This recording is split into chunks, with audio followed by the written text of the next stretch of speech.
My wife was 6 months pregnant when she decided to sneak out to a club behind my back.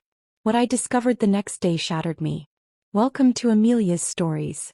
Here we share true stories about love, betrayal, and the choices that change lives forever. If you're new here, don't forget to tell us where you're listening from and make sure to follow along for more stories that will keep you hooked until the very end. My name is Daniel Carter. I'm 32 years old and I work as a construction project manager. I've always been the kind of man who believed in working hard, coming home to his wife, and building a future step by step. For years I thought I had exactly that. A loyal partner, and now, finally, the dream of becoming a father. My wife, Melissa, is 29, a schoolteacher, and the woman I believed was my soulmate. She's 6 months pregnant with what I thought was our first child. I spent nights imagining us decorating the nursery, arguing over baby names, and laughing at the thought of sleepless nights ahead. To me, our life was perfect, stable, and full of love. But sometimes life hides its darkest truths behind a smile. I never imagined Melissa could betray me, especially not while carrying our baby. Yet the night she decided to sneak out changed everything. At that moment, I had no idea my world was about to fall apart piece by piece. That evening I came home tired from a long day at work, hoping to have dinner together and spend some quiet time with my wife. Melissa was already in bed, lying on her side, and when I asked if she wanted to eat, she said she was too tired and just needed to rest. I didn't think much of it at first. She was 6 months pregnant and I knew the pregnancy had been draining her. I quietly ate alone, then showered and went to bed early. Hours later, sometime after midnight, I woke up and immediately noticed something strange. The space beside me was empty, the blankets pushed aside. I reached out, half asleep, thinking maybe she had gone to the bathroom, but she didn't come back. After a few minutes, I got up and walked through the house. Every room was quiet and dark. That's when I noticed the car was gone from the driveway. What unsettled me even more was that her phone was still sitting on the nightstand. Melissa never left without her phone. My stomach tightened as I stood there in the silence, staring at the empty driveway. I tried to calm myself, telling my mind not to jump to conclusions. Maybe she couldn't sleep and just went for a short drive to clear her head. Pregnancy had been stressful for her and I wanted to give her the benefit of the doubt. Still, something about it didn't feel right. The unease lingered all night. The next morning, Melissa moved around the kitchen like nothing had happened. She smiled faintly, asked if I wanted coffee, and carried on as if it had been an ordinary night. But I noticed the details she tried to hide. Her shoes by the door had mud on the soles, even though the night had been clear and dry. When she brushed past me, there was a faint smell clinging to her clothes, alcohol mixed with cigarette smoke. It was the kind of smell you couldn't mistake, the kind that never came from a quiet walk outside. I kept my voice calm and casual, asking, "So, what did you do last night?" "Couldn't sleep." She didn't hesitate. Melissa looked me straight in the eye and said she'd gone for a walk around the neighborhood to clear her head. I nodded, but something inside me twisted. A lie is heavier than the truth. It always leaves a mark, and I could feel it pressing down on me. Later that afternoon, my phone buzzed. It was my friend Eric Lawson, a bartender I'd known for years. His voice sounded uneasy, almost apologetic. "Daniel, I don't know how to tell you this, but I saw Melissa last night at the club downtown. She wasn't alone. She was with some guy. They were dancing, laughing, getting real close." The words slammed into me like a punch to the gut. My chest tightened, and in that moment, betrayal replaced every bit of peace I thought I had. After hearing Eric's words, I couldn't look at Melissa the same way. I started noticing things I had brushed off before. She kept her phone closer, turning the screen away when I walked by. At times she would smile at a message, her face softening in a way that wasn't meant for me. When I asked who she was texting, she brushed it off with excuses. "A colleague from school, just a friend checking in." Her moods became unpredictable. Some days she was cheerful, almost glowing, and the next she snapped at me for the smallest things. When I reached out to hold her or kiss her, she pulled back, saying the pregnancy made her uncomfortable, too tired, too sore. I tried to understand, but one evening I overheard her on the phone, her voice low and playful, giggling in a way I hadn't heard directed at me in months. My stomach sank. I couldn't stop replaying something from earlier in our marriage. A year ago, we went through a rough patch where Melissa had talked about leaving, but suddenly she insisted on staying and starting a family. At the time I thought it was love, a chance to rebuild. Now doubt spread through me like poison. For the first time, a terrifying question entered my mind. What if the baby she was carrying wasn't mine? The thought clawed at me, leaving me restless, suspicious, and hollow inside. I felt my world tilting, trust slipping further away each day. One evening, I finally gathered the courage to bring it up. I didn't want to fight, I just wanted answers. Sitting at the kitchen table while she graded papers, I asked softly, "Melissa, why did you tell me you went for a walk when I know you were at the club that night?" She froze for a second, then set her pen down and looked at me with narrowed eyes. Instead of explaining, she sighed dramatically. "So now you're checking up on me? Do you not trust me at all, Daniel?" Her voice sharpened as she continued, "I'm 6 months pregnant, and instead of supporting me, you're accusing me of sneaking around. Do you realize how much stress you're putting on me? On the baby?" Her words cut deep.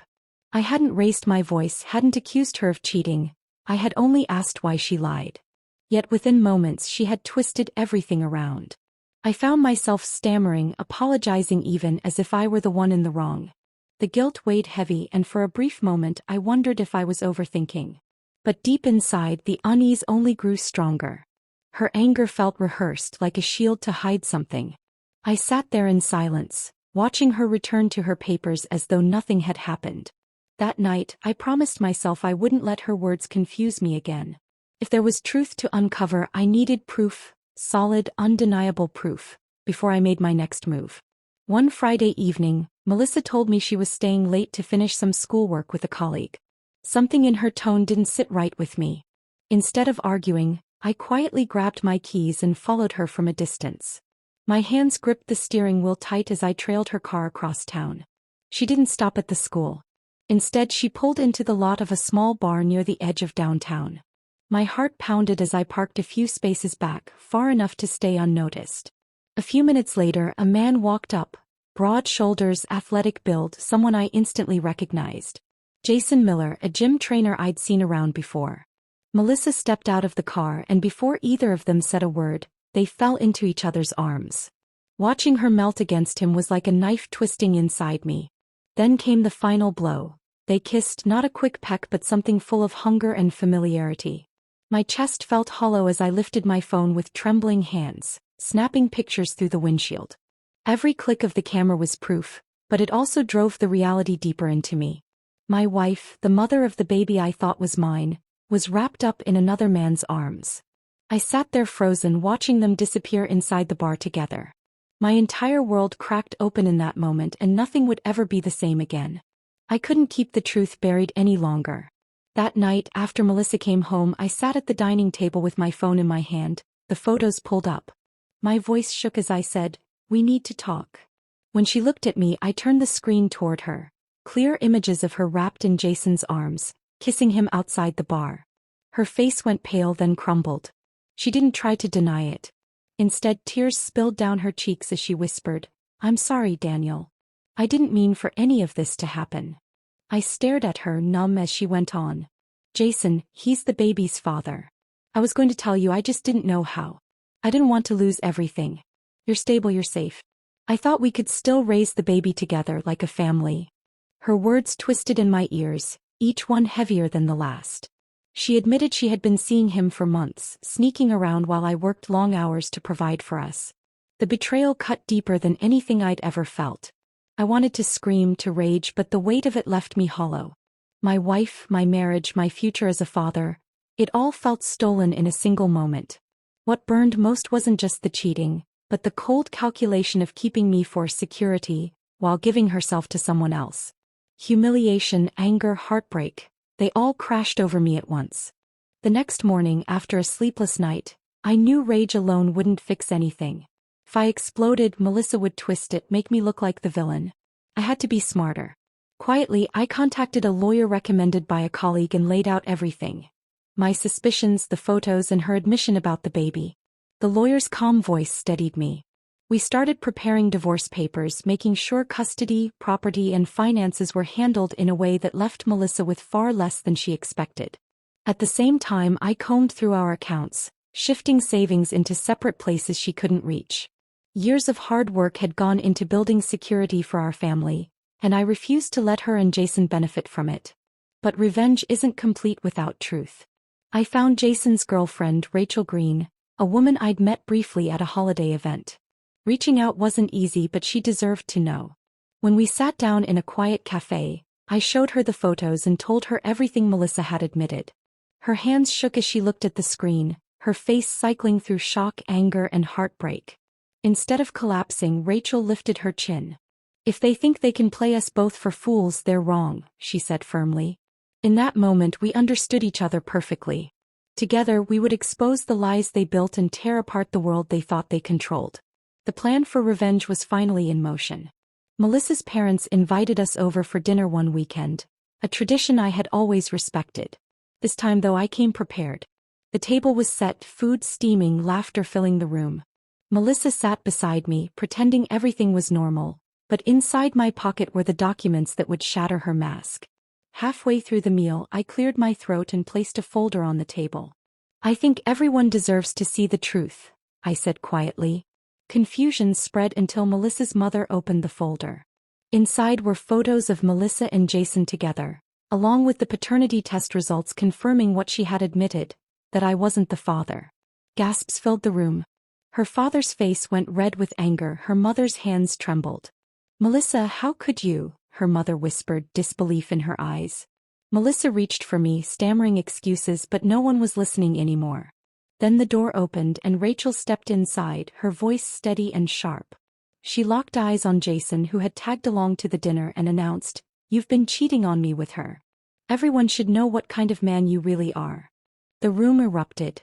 Jason's jaw clenched, but Rachel exposed every detail, leaving him humiliated in front of both families.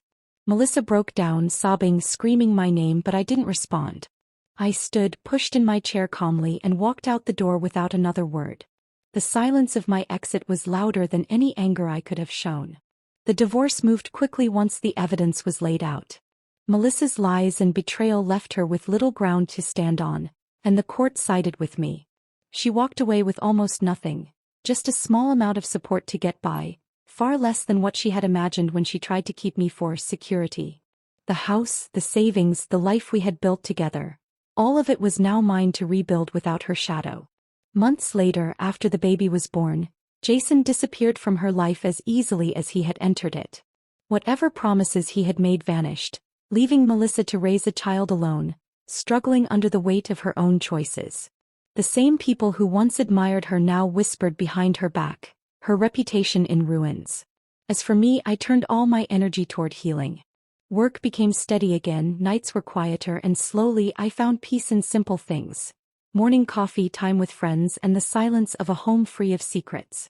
The pain was still there, but it no longer controlled me. Looking back, I realized betrayal doesn't just destroy. It teaches. I had learned how strong I could be when everything I trusted fell apart. I had walked through fire and come out on the other side, scarred but standing. Sometimes the person you trust most will betray you the deepest. But betrayal always carries its own punishment.